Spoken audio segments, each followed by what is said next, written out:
Assalamualaikum warahmatullahi wabarakatuh. Shalom, Om Swastiastu, Namo Buddhaya, salam kebajikan. Terima kasih sudah mengklik video ini. Semoga Anda semua dalam keadaan sehat dan baik. Pada kesempatan kali ini, kita akan membahas salah satu isu penting dalam pembangunan sosial dan ekonomi, yaitu indeks moneter kemiskinan.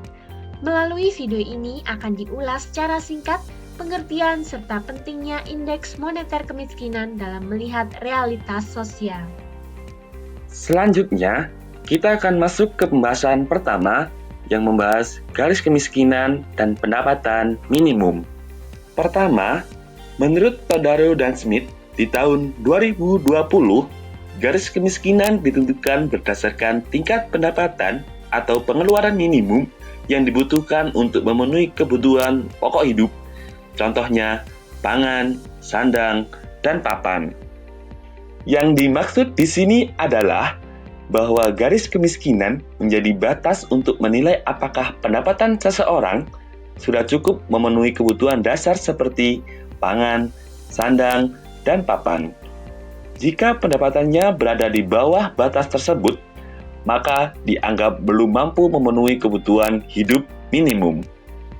Selanjutnya, menurut Bank Dunia di tahun 2022 menetapkan garis kemiskinan ekstrim sebesar 2,15 US dollar per hari sebagai batas minimum kebutuhan hidup dasar. Hal ini menunjukkan bahwa ambang 2,15 US dollar per hari digunakan sebagai ukuran internasional untuk menentukan apakah seseorang dalam kondisi kemiskinan ekstrim, yakni ketika pendapatannya bahkan belum cukup untuk memenuhi kebutuhan dasar paling mendasar seperti makanan, tempat tinggal layak, dan kebutuhan hidup minimum lainnya. Yang terakhir, menurut BPS atau Badan Pusat Statistik di tahun 2023, garis kemiskinan di Indonesia dihitung dari dua komponen utama.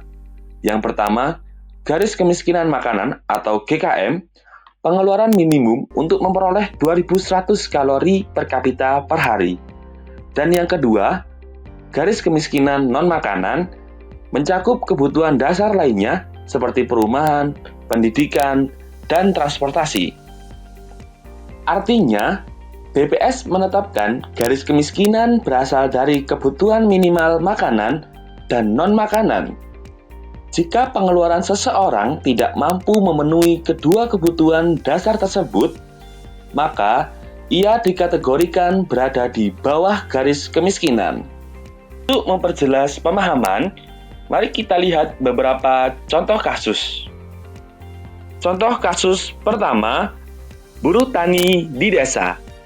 Di wilayah perdesaan, seorang buruh tani dengan penghasilan Rp450.000 per bulan dikategorikan miskin karena pendapatannya berada di bawah garis kemiskinan perdesaan Jawa Timur sebesar Rp460.000 per kapita per bulan menurut BPS Maret 2023. Hal ini menunjukkan bahwa garis kemiskinan menjadi batas tegas dalam menentukan status kemiskinan.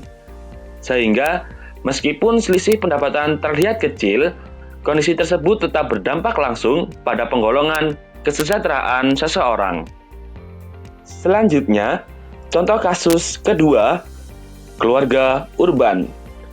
Sementara itu, di wilayah perkotaan, sebuah keluarga beranggotakan 4 orang hanya memiliki total pendapatan Rp900.000 per bulan, sehingga jika dihitung per kapita, masing-masing hanya memperoleh Rp225.000, jauh di bawah garis kemiskinan perkotaan sebesar Rp600.000 per kapita. Hal ini menggambarkan kondisi miskin ekstrim karena pendapatan keluarga tersebut tidak mampu memenuhi kebutuhan dasar setiap anggotanya. Selanjutnya yaitu paritas daya beli dan PPP, yaitu konsep ekonomi yang membandingkan nilai tukar antar negara berdasarkan kemampuan mata uang untuk membeli sejumlah barang atau jasa yang sama. Jadi, bukan hanya kurs pasar, tapi juga memperhitungkan perbedaan biaya hidup. Menurut Menkyu 2021, Dalam jangka panjang, kurs mata uang menyesuaikan sehingga harga barang yang sama bernilai sama di berbagai negara. Peran PPP yakni alat perbandingan antar negara untuk membandingkan standar hidup, pendapatan, dan kemiskinan di negara yang berbeda secara adil. Dapat juga untuk mengukur garis kemiskinan internasional, misalnya dipakai oleh Bank Dunia untuk menentukan batas kemiskinan global. Juga bisa untuk program pengentasan kemiskinan yang lebih akurat. Contoh kasus, pendapatan per kapita Indonesia terlihat rendah jika dihitung dengan kurs dolar. Namun, menurut PPP dengan pendapatan tersebut masyarakat Indonesia masih bisa memenuhi kebutuhan sehari-hari. Karena barang dan jasa di Indonesia lebih murah dibanding negara maju. Berikutnya, kita akan membahas tentang 2 indikator penting dalam mengukur kemiskinan. Yang pertama adalah Indeks Kedalaman Kemiskinan atau P1. Indeks ini mengukur rata-rata kesenjangan antara pendapatan masyarakat miskin dengan garis kemiskinan. Artinya, berapa besar rata-rata tambahan pengeluaran yang dibutuhkan agar kelompok miskin bisa keluar dari garis kemiskinan.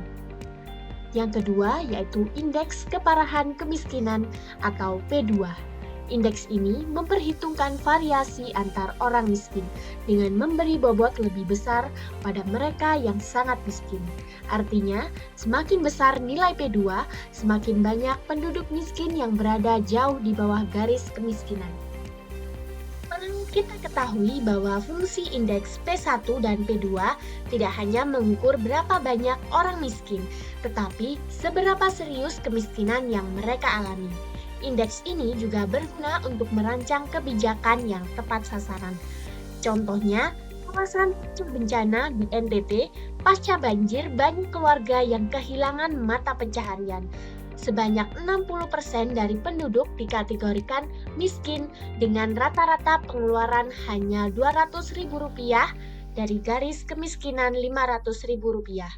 P1 terhitung tinggi, sekitar 60%, dan P2 juga terhitung tinggi, yakni 35%.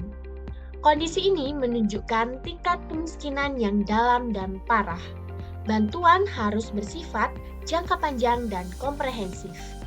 Sekian penjelasan dari kelompok kami, kurang lebihnya mohon maaf. Sampai jumpa di video berikutnya. Wassalamualaikum warahmatullahi wabarakatuh.